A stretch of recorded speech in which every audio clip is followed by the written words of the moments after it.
Assalamualaikum warahmatullahi wabarakatuh. Baik, saya akan mendemokan dari sistem informasi KKN ITS Valuta yang akan kita gunakan perdana di tahun ini. Di sini halaman utama kita harus login terlebih dahulu, dan login ini harus dengan email yang sudah terdaftar. Di sini saya contohkan dengan email yang sudah terdaftar.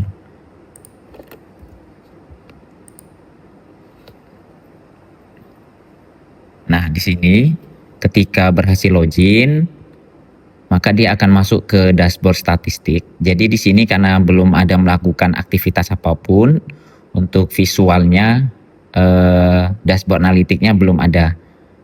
Jadi di mahasiswa yang pertama kali ini dilakukan oleh ketua kelompok itu menetapkan poskonya. Jadi poskonya ini ketika menetapkan harus di poskonya. Jadi posko itu sebagai titik koordinat utama dalam menentukan lokasi. Nah, di sini sudah ada, dan jika hadir dia akan meminta cek lokasi. Kita mesti validasi. Nah, di sini sebagai contoh aja, di sini radiusnya aman 0 meter. Jadi memang di tempat poskonya gitu. Jadi akan terlihat berapa jarak absensinya dari posko gitu. Ini bisa kita kirim absensi.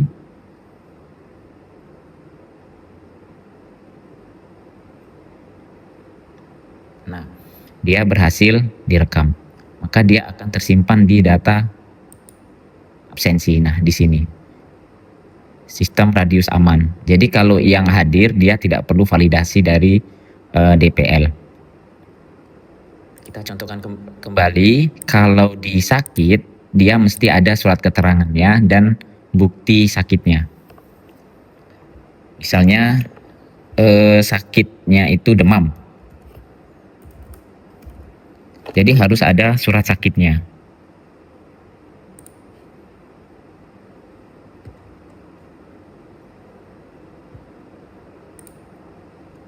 Kita cari dulu contoh untuk filenya.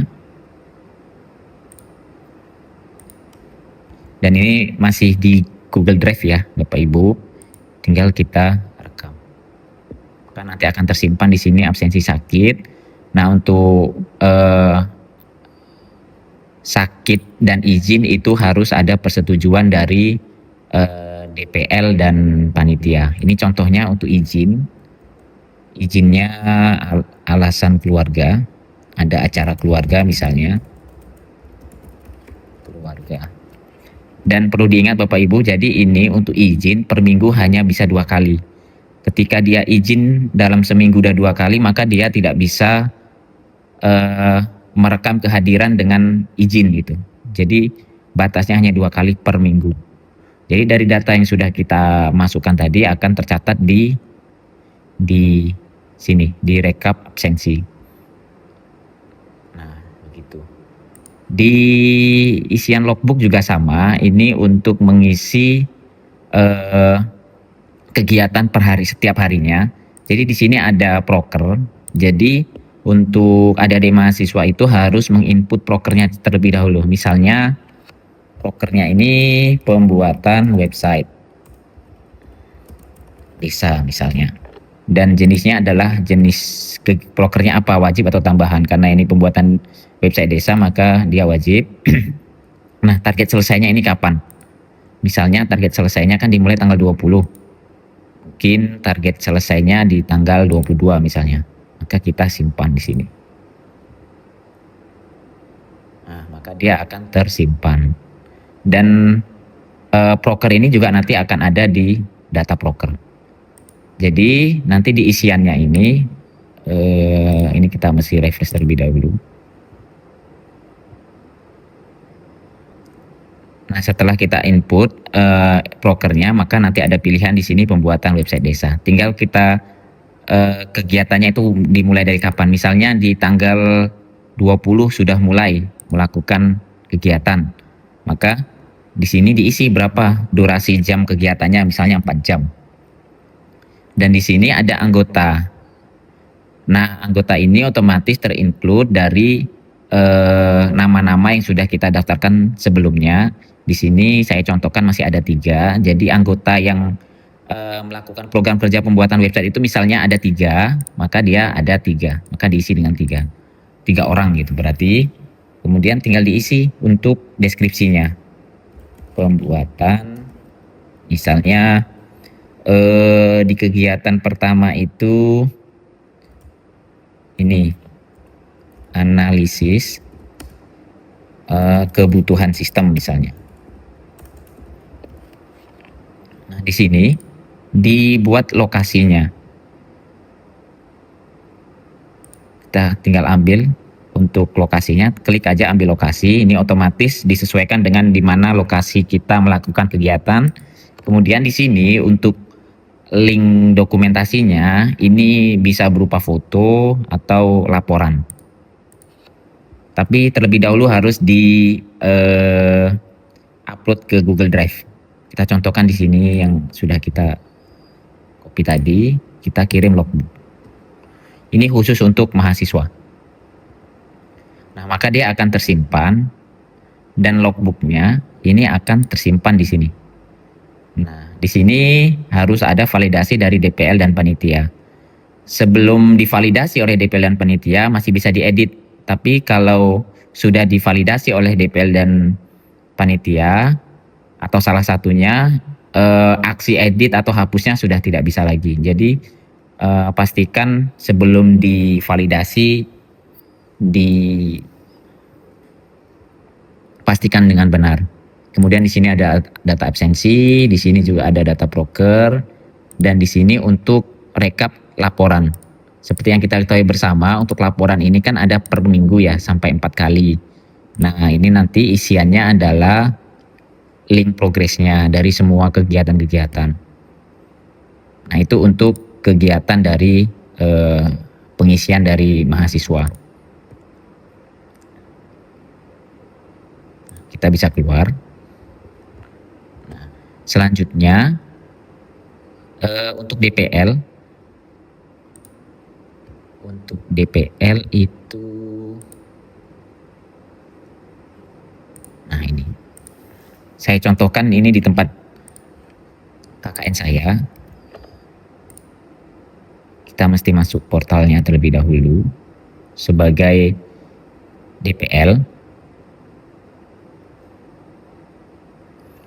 Nah, setelah masuk, di sini akan terlihat tadi ada yang mengisi kehadiran Christian Sirait. Nah, di sini tadi kita coba satu persatu semuanya, dan di sini warnanya ada kuning. Kuning ini menunggu persetujuan.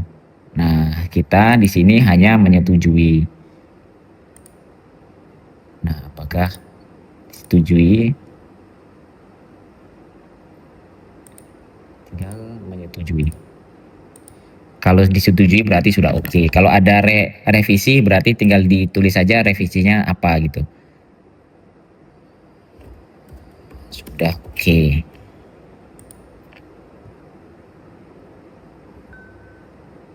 Ini untuk logbook. Nah, ini untuk panitia beda sendiri. Validasi laporan. Nah, karena laporan tadi belum ada mengisi ya, jadi belum ada. Kemudian ini izin tadi. Nah, memberi izin ini bisa kita lihat surat sakitnya. Katanya sakit dan demam. Ini bisa kita lihat surat sakitnya sudah benar atau belum. Nah, makanya dibutuhkan link Google Drive. Kemudian kita validasi. Kita setujui.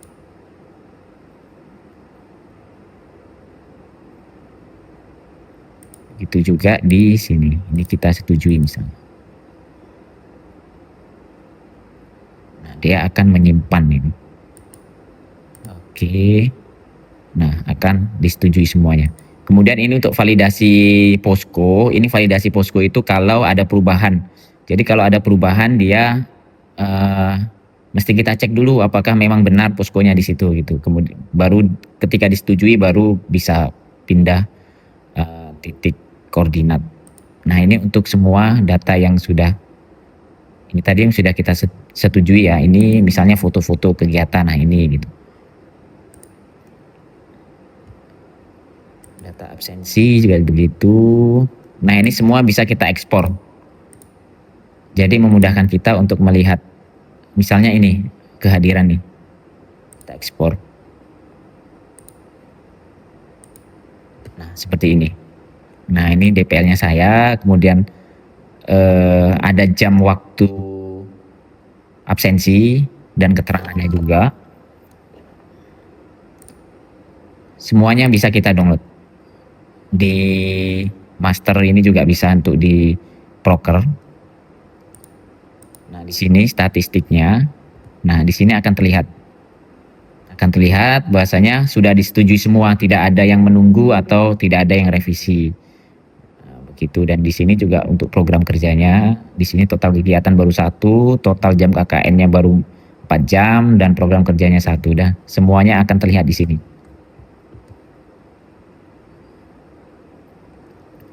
Kemudian di akun panitia,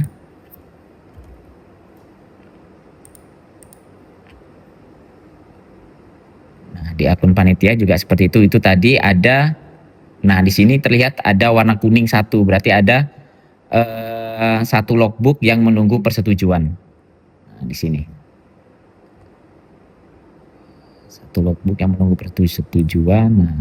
Nah, di sini ternyata di Desa Mekarjaya ini membutuhkan validasi dari panitia. Tinggal kita validasi di sini. Kita setujui, sudah oke. Kita simpan keputusan. Nanti sudah tersimpan nih. Kalau untuk tempat lain karena belum kita coba maka belum ada. Ini yang kita setujui tadi. Ini juga bisa kita ekspor. Nah, seperti itu. Ini yang kita contohkan tadi. Ini bisa kita pilih desanya. Ya, hampir sama ya Bapak Ibu semuanya. Jadi itu untuk sistem pengisiannya dari sistem informasi KKN ITS Paluta di tahun ini. Mudah-mudahan bisa membantu, dan kalau ada hal-hal yang perlu didiskusikan nanti kita diskusikan bersama. Saya sudahi. Wassalamualaikum warahmatullahi wabarakatuh.